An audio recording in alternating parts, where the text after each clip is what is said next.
오늘은 예수님의 제자 가운데에서 13번째 마띠아에 대해서 함께 말씀을 나누겠습니다. 여러분 13번째 마띠아에 대해서 함께 나눈다 생각하면 어떤 분들은 목사님 예수님의 제자가 12명이 아니었습니까? 13번째가 웬 말입니까? 마띠아가 예수님의 제자입니까? 이런 사람들도 있을 것입니다. 여러분, 마띠아도 예수님의 제자죠, 그렇죠? 근데 여러분, 이 마띠아가 예수님의 제자가 되는데요. 기존의 12제자와 다른 점이 있다면 그것이 무엇일까요? 기존의 12명은 예수님께서 직접 부르셔서 제자가 된 사람들이지 않습니까? 그렇지만 이 마띠아는 최초로 사람들에 의해서 뽑혀서 그렇게 제자된 그러한 점에서 기존의 12명의 제자들과 다르다라고 그렇게 볼 수가 있겠습니다. 오늘 예수님의 제자 이 마띠아에 대해서 함께 말씀을 나눌 텐데요. 함께 들으면서 이 마띠아를 통해서 우리가 어떤 신앙을 본받아야 될까? 내 삶에 이 마띠아를 통해서 내가 마띠아를 모델로 해서 무엇을 배울까? 그렇게 생각하면서 함께 말씀을 들으시면 좋겠습니다. 먼저 마띠아가 어떤 제자인지 생각하기에 앞서서 어떻게 해서 이 마띠아가 예수님의 제자가 되었을까? 어떤 연유로 인해서 예수님의 제자가 되었을까? 그 부분을 먼저 함께 나누도록 하겠습니다. 예수님께서 성천하시면서 제자들에게 뭐라고 그러십니까? 약속하신 성령님이 임하실 때까지 성령이 오시기를 기다리라 그렇게 말씀하셨죠. 그래서 예수님의 제자와 그리고 마가 다락방에 모였던 사람이 약 120명 정도 되는 사람들이 성령의 오시기를 그렇게 간절히 기도하면서 기다리고 있었습니다. 그렇게 열심히 기도하면서 성령이 오시기를 기다리고 있을 그때에 오늘 말씀을 보시면 베드로가 일어나서 이런 제안을 하는 것입니다. 가룟 유다로 인해서 결혼이 생긴 그 자리를 우리가 채우자. 근데 베드로는 자기 의견을 이야기하면서 그 의견이 자기 생각이 아니라 성경 말씀에 근거한 그러한 것이라고 그렇게 말하는 것을 볼 수가 있습니다. 그래서 베드로는 시편 69편 25절과 시편 109편 8절 말씀, 이 두 말씀을 인용하여서 20절에 이렇게 얘기합니다. 그래서 여러분 오늘 1장 20절 말씀은 시편 69편 25절 말씀과 시편 109편 8절 말씀이 합해진 말씀이에요. 시편에 기록하여서되 그의 거처를 황폐하게 하시며 거기 거하는 자가 없게 하소서 하였고 또 일러서되 그의 직분을 타인이 취하게 하소서 하였도다. 베드로가 이 시편 말씀을 인용하면서 가룟 유다로 인하여서 생긴 그 결혼된 자리, 그 자리를 우리가 채우자. 그렇게 제안을 합니다. 함께 기도하는 사람들이 이 베드로의 제안을 듣고서 어떤 판단을 하게 됩니까? 이 베드로의 의견을 그대로 수용하여서 그래서 이제 이 결혼된 자리를 채우게 되면서 마띠아가 선출되는 것을 볼 수가 있습니다. 이것이 바로 가룟 유다로 인하여 결혼이 생긴 이 자리를 이 마띠아가 채우게 된 그런 배경이라고 말씀드릴 수 있습니다. 그럼 이제 본격적으로 이 예수님의 제자 마띠아는 어떤 제자인가? 어떤 사람인가? 함께 한번 나누어 보도록 하겠습니다. 예수님의 제자 이 마띠아가 어떤 제자인가를 잘 보여주는 게 뭐냐면 베드로가 이 자리를 채우자 하면서 무엇을 제시하느냐 하면 바로 사도로 선택받을 만한 사람의 기준을 제시합니다. 그 기준이 두 가지인데요. 21절, 22절 말씀을 보시면 이러함으로 요한의 세례로부터 우리 가운데에서 올려져 가신 날까지 주 예수께서 우리 가운데 출입하실 때에 항상 우리와 함께 다니던 사람 중에 하나를 세워 우리와 더불어 예수께서 부활하심을 증언할 사람이 되게 하여야 하리라 하거늘.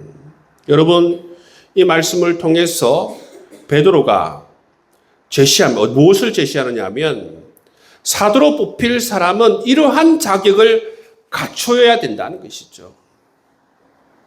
그래서 여러분, 마띠아는 어떤 사람인가? 여러분, 이런 자격을 가진 사람이다라는 것을 알 수가 있습니다.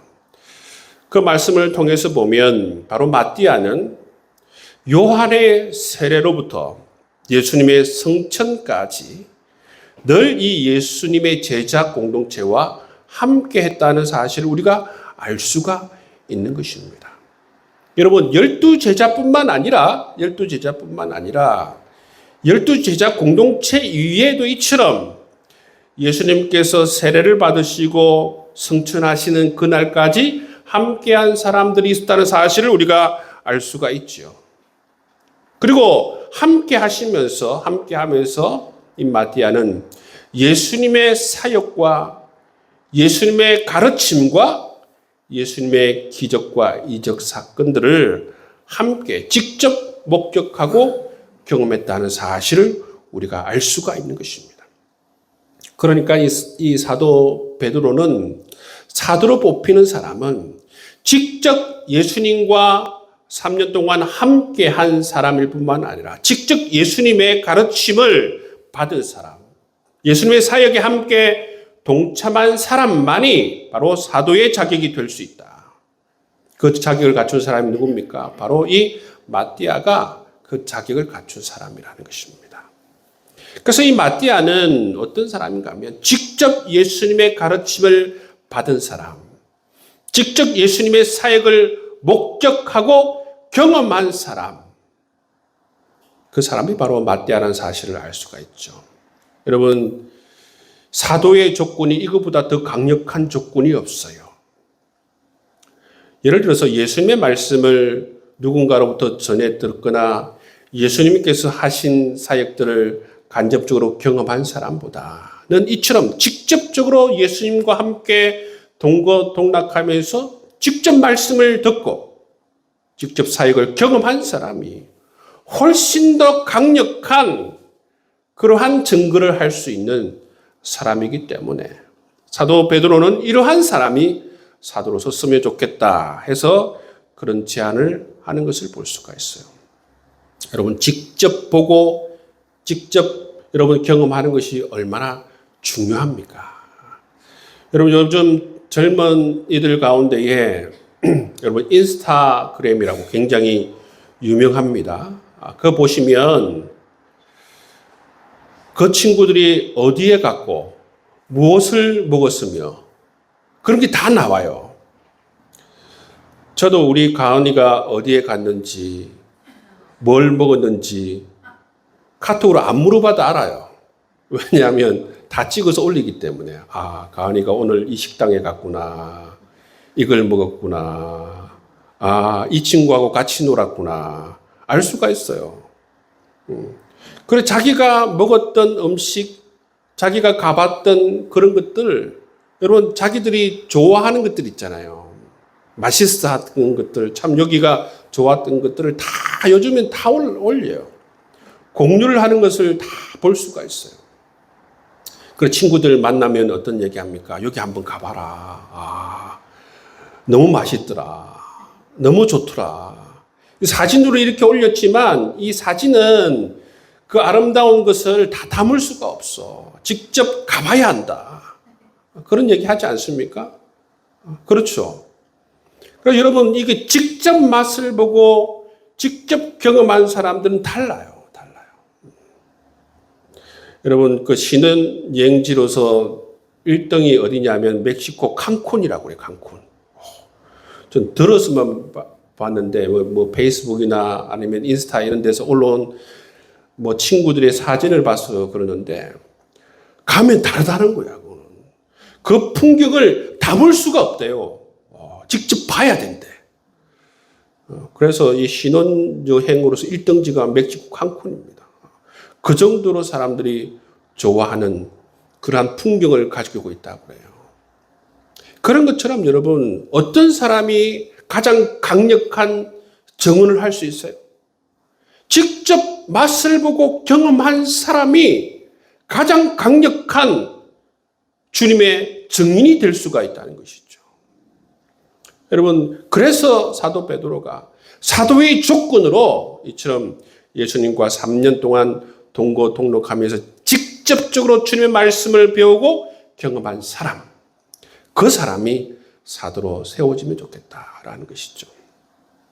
그 마태아는 어떤 사람이었다고요? 마태아는 이처럼 예수님과 함께 3년 동안 함께 동거동락하면서 예수님의 말씀을 직접 보고 경험한 사람이다라는 것을 우리가 알 수가 있는 것이죠.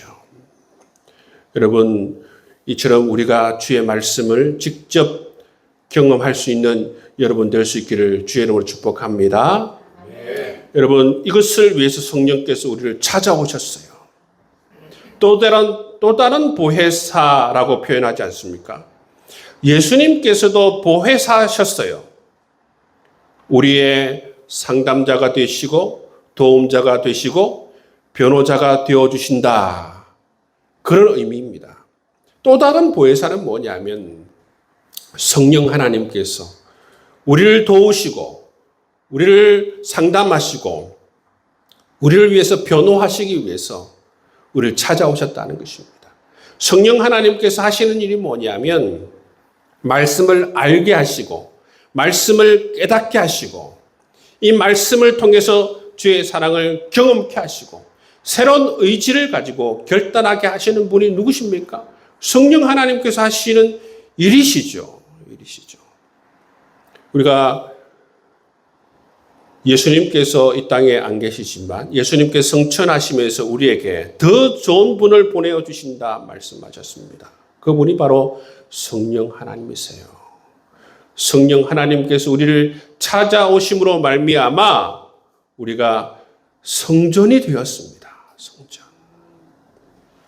여러분, 성전이 될 수 있도록 우리에게 은혜와 은총을 베풀어 주셨다라는 사실을 우리가 기억할 수 있기를 주의 이름으로 축복합니다.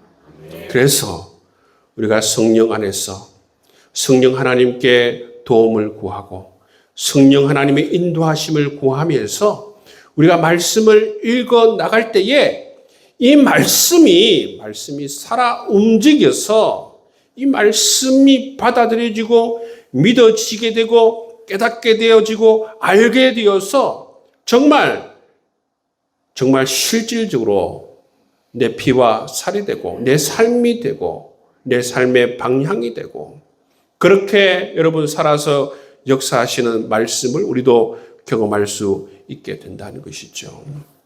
여러분들도 마띠아가 경험한 것처럼 예수 그리스도의 귀한 말씀을 성령 하나님의 은총 가운데에서 직접 경험하고 체험할 수 있는 여러분 될 수 있기를 주의 이름으로 축복합니다. 두 번째, 마띠아는 예수 그리스도의 부활을 증언할 수 있는 부활의 복음을 소유한 사람이었습니다. 여러분, 사도가 되려면, 사명자가 되려면 여러분 복음을 소유해야 하는 것입니다. 복음을 경험해야 하는 것입니다. 여러분, 이 오늘 말씀 보면 부활의 복음을 증거할 자를 세운다 그랬지 않습니까? 마띠아는 이처럼 부활의 복음을 이미 가진 자라는 사실을 우리가 알 수가 있는 것입니다. 그리스도인에게 복음이란 무엇과 비슷하느냐면 바로 우리의 심장과도 비슷합니다. 자동차의 엔진과도 비슷한 것이죠. 복음이 있는 이 사람은 사명을 향해 나아갈 때에 어떠한 어려움이 오더라도 어떤 상황에 부딪히라도 여러분 이 심장이 있기 때문에 복음이라는 심장이 있기 때문에 어떤 것이 있더라도 여러분 그것을 다 넘어갈 수 있는 힘이 있는 것입니다. 여러분 아무리 여러분 겉이 화려하고 아무리 말을 잘하고 그렇게 보이고 좋아 보여도 복음이 없으면 오래 못 갑니다. 오래 갈 수가 없어요. 이 사람이 사도가 될 수 있는가? 사명자가 될 수 있는가? 어떻게 알 수 있습니까? 그 사람 안에 복음이 있느냐 없느냐 그것을 보면 이 사람이 어떤 환경과 상황 가운데에서도 그것을 뚫고 나갈 수 있는 그러한 힘이 있느냐 그것을 알 수가 있다는 것이죠. 여러분 마띠아가 이처럼 사도로 세워지는 그 배경에 보면 이 조건에 보면 뭐가 있었다는 것입니까? 부활의 복음을 소유한 것을 볼 수가 있어요. 여러분 사도가 되기 위해서는 사명자가 되기 위해서는 복음이 없으면 안 된다는 것입니다. 여러분 우리 성도가 될 수 있는 첫 번째도 뭐냐면 바로 복음을 소유할 때에 진정한 성도가 될 수 있다는 거예요. 여러분 성도가 될 수 있는 첫 번째는 교회 단순히 다니는 것이 아니라 복음을 경험할 때 그때야 비로소 진정한 성도가 되는 것이죠. 그러니까 제가 여러분에게 말씀드린 것은 십자가 복음, 부활의 복음, 그리고 또 하나는 뭡니까? 하나님과 동행하는 복음이에요. 이 세 가지 복음을 우리가 알고 깨닫고 경험하면 여러분 어떤 어려움이 오더라도 환난이 오더라도 사명자로서 모든 일들을 잘 감당해 낼 수 있기 때문에 복음을 소유한 자를 이처럼 사명자로 세우는 것을 우리가 볼 수가 있습니다. 그래서 마띠아는 어떤 사람이었다고요? 이 복음을 소유한 사람이라는 것을 우리가 알 수가 있는 것입니다. 세 번째 마띠아는 어떤 사람인가 하면 순종하는 그러한 사람이었다는 것을 알 수가 있습니다. 여러분 마가 다락방에서 모인 사람 가운데에서 베드로가 제시한 이 조건에 부합하는 사람이 모두 몇 명이었어요? 두 사람이었어요. 두 사람. 한 명은 요셉이었고 한 명은 마띠아였어요. 이 두 가지 조건에 다 드는 사람이 그 가운데에서 두 사람이 있었는데 바로 요셉과 마띠아였어요. 그럼 쉽게 말하자면 사실 조건이 두 개였는데 두 가지 조건을 부합하는 사람이 두 명이 있어요. 점수가 동점입니다. 동점. 이 두 사람 가운데 누구를 뽑아야 되는가? 어떻게 보면 굉장히 난처하죠. 한 명만 있으면 이 한 명만 뽑으면 되는데 똑같은 것을 소유한 사람이 두 사람이 있었어요. 난처한 상황이 되었습니다. 그래서 그들은 기도하는 가운데에서 어떤 방법을 선택합니까? 제비뽑기 방법을 선택하는 것을 볼 수가 있어요. 여러분 이 제비뽑기 방식은 오래전부터 성경적인 방식이에요. 잠언 16장 33절 말씀에 보면 제비는 사람이 뽑으나 모든 일을 작정하기는 여호와께 있느니라 말씀하고 있어요. 제비뽑기 방식은 그냥 뽑기 애매하니까 그냥 하는 게 아니고 매우 성경적인 방식이라는 것입니다. 제비를 뽑을 때 그냥 뽑는 것이 아니라 이 사람들이 기도하면서 성령 하나님의 인도하심을 구하면서 뽑는 방식이 제비뽑기 방식이라는 것입니다. 그렇기 때문에 사실은 기도하면서 성령을 의지하면서 성령의 인도하심을 받으면서 뽑기 때문에 누가 뽑힐지를 전혀 알 수가 없는 방식이에요. 방식. 오히려 성령께서 택해 주셔야만 알 수 있는 방식이죠. 여러분 이 방식을 볼 때에 여러분 오늘날 우리가 직분자를 뽑을 때에 이러한 여러분 기도와 이러한 것이 여러분 중심이 되어야 돼요.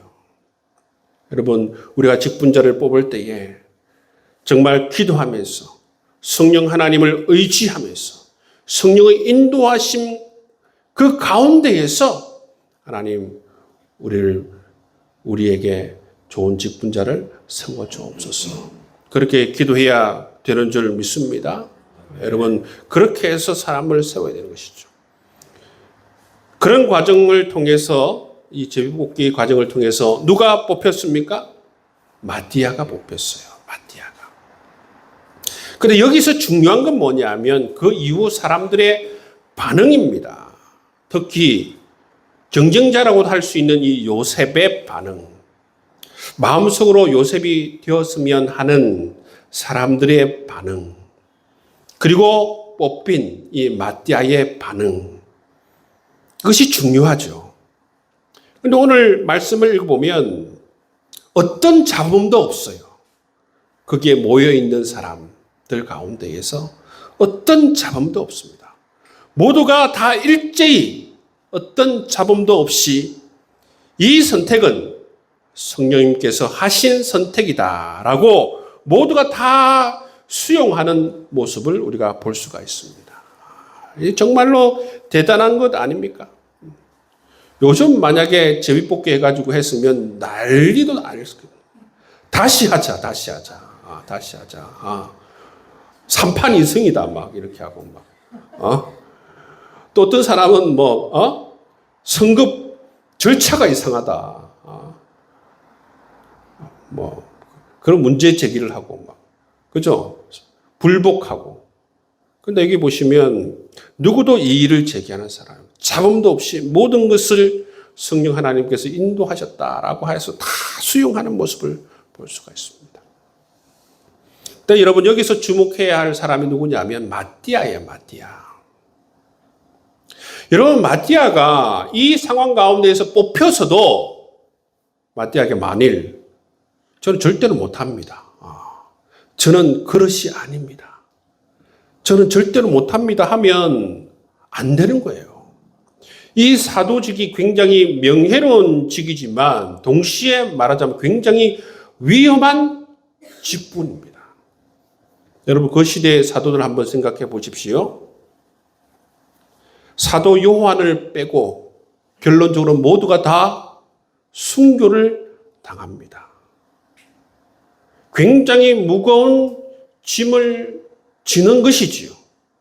굉장히 이전보다는 훨씬 더 무거운 십자가를 지는 그러한 길입니다. 구약에 보면 하나님께서 모세를 부르시고 예레미야를 부르실 때에 그들이 처음에 어떤 반응을 해요? 처음부터 하겠습니다 이렇게 합니까?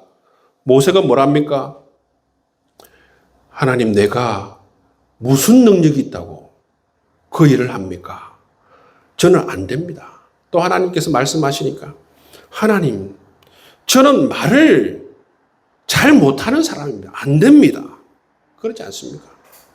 예레미야를 불렀을 때도 예레미야도 비슷한 반응을 해요. 하나님 나는 아이라 말을 잘 할 줄 모릅니다. 이렇게 해서 예레미야도 첫 번째 거부하는 모습을 볼 수가 있어요. 근데 여러분 이 마띠아는 어떻습니까? 그대로 이 무거운 십자가를 그대로 수용하고 따르는 것을 볼 수가 있어요. 여러분 이 시대도 여러분 비슷한 지금 시대 가운데로 흘러가고 있습니다. 요즘 신학교에 경쟁률이 너무 많이 떨어졌어요. 제가 신학교 들어갈 때는 정말 힘들었는데 요즘은 1.5대 1 정도밖에 안 돼요. 왜 그럴까? 왜 그렇다고 생각해요? 요즘 청년들이 정말 똑똑해. 신학교 들어가 봐야 고생길이 훤하거든. 이전에도 힘들었는데 지금 들어가면 거의 십자가를 2개, 3개씩 지고 가야 되는 형편이니까 신학교 가는 사람이 없다는 것입니다. 여러분 이처럼 이런 상황 가운데 신학교도 안 가려고 하는데 예수님의 12제자 이 명단에 오르는 것, 사도 명단에 오르는 것, 그 당시에 비유하자면 로마 정부 입장에서 볼 때는 쉽게 말하자면 빨갱이의 주동자급이 되는 것입니다. 하루아침에. 이전에는 그냥 모르던 사람인데 갑자기 어떻게 된다고요? 빨갱이의 주동자급으로 딱 이제 올라가는 것이죠. 그래서 현상금이 더 많이 걸리고 이제 마띠아를 체포하라. 이런 반열에 올라가는 것이죠. 그래서 신고당하기 쉽고 잡히기 쉽고 그런 상황에 놓이는 것입니다. 그렇기 때문에 사실 인간적으로 볼 때는 좋은 게 별로 없어요. 여러분, 마띠아가 이런 상황 가운데에서 사도의 직분을 아무 말 없이 받아들였다고 순종했다라는 것을 우리가 알아야 합니다. 이것이 결코 쉬운 결정이 아니라는 것입니다. 여러분에게 만약에 아들이 한 명 있는데 여러분 지금 이 시국에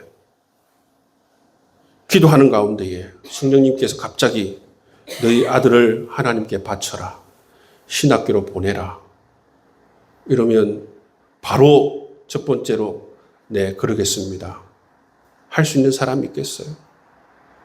신학교를 졸업할 쯤 돼서 하나님께서 말씀하시기를 가장 선교하기 힘들다고 하는 이슬람으로 보내라. 여러분 그러면 그것을 여러분 예 하나님 즐거운 마음으로 예 알겠습니다. 제 아들 이슬람으로 보내겠습니다. 그거 쉽습니까? 제가 요즘 생각해 보면 참 우리 부모님 참 대단하다. 저는 아들이 2명 있는데도 우리 2 아들 가운데 신학교 가면 흔쾌히 내가 보낼 수 있을까 그런 마음이 드는데 아들 1명 있는데 어떻게 이렇게 신학교를 보낼 생각을 하셨지 그런 생각을 합니다. 근데 그것과는 비교할 수도 없을 만큼 여러분 마띠아는 무거운 십자가의 짐을 지게 된다는 것이죠. 이사야서 6장 말씀에 보면 하나님께서 뭐라고 합니까? 내가 누구를 보내며 누구와 우리를 위해서 갈고 이렇게 물으실 때에 주님 내가 여기 있습니다. 나를 보내소서 이렇게 대답하기가 쉽지 않습니다. 여러분 이 시대는 더더욱 여러분 신학교의 상황뿐만 아니라 더더욱 여러분 하나님과 하나님 나라를 위해서 헌신하겠다고 하는 사람들이 더욱더 없어지고 있는 이 시대 가운데에서 주의 부르심에 말없이 즉각적으로 순종으로 보답하는 이 마띠아의 모습을 우리가 깊이 있게 여러분 우리가 바라볼 필요가 있다는 것입니다. 여러분 이 마띠아의 모습을 여러분 깊이 조명할 수 있는 여러분 될 수 있기를 주의 이름으로 축복합니다. 말씀을 정리하겠습니다. 가룟 유다로 인해서 결혼이 생긴 그 자리에 새로운 사도가 된 이 마띠아 어떤 사람입니까? 주의 부르심에 따라서 어떤 그 삶의 모든 유불리를 다 떠나서 주님 내가 여기 있습니다. 나를 보내소서. 그런 마음으로 즉각적으로 순종하는 그런 제자였다는 사실을 우리가 알 수가 있습니다. 두 번째는 예수님과 3년 동안 동고동락한 제자들처럼 예수님과 함께 하였고 예수님의 말씀과 사역을 직접 보고 경험한 그러한 사람이라는 것을 우리가 알 수가 있죠. 세 번째로 이 마띠아는 어떤 사람입니까? 복음을 소유한 사람이에요. 복음을 소유한 사람이 되어야 된다. 여러분 우리 교회는 어떤 곳이 되어야 하는가 하면 복음으로 말미암아 기쁨이 충만한 곳이 되어야 하는 것이죠. 교회는 여러분 교회는 예수 그리스도의 이 복음으로 말미암아 기쁨이 충만한 곳이 되어야 될 줄을 믿습니다. 여러분, 교회는 일단 기뻐야 돼요. 기뻐야. 복음으로 말미암아 기뻐야 된다. 기뻐야. 복음을 경험해야만이 기뻐할 수 있고, 여러분, 복음이 있어야만이 여러분이 심장을 소유한 사람처럼 계속해서 주를 사랑하는 마음으로 어떤 일이든 해낼 수가 있는 것이죠. 복음이 없으면 여러분 진정한 기쁨이 없고, 복음이 없으면 진정한 자유를 경험할 수 없다는 사실을 우리가 꼭 깨달아야 될 줄 믿습니다. 여러분이 이미 복음을 가지고 있다면 그 복음을 사도 바울처럼 더 깊이 경험할 수 있는 여러분 될 수 있기를 주의 이름으로 축복합니다. 그래서 하나님의 사랑이 얼마나 넓은지, 얼마나 깊은지, 얼마나 높은지를 사도 바울처럼 날마다 경험하여서 자연스럽게 내가 가지고 있는 이 복음을 여러분 전하며 살아갈 수 있는 여러분 될 수 있기를 주의 이름으로 축복합니다.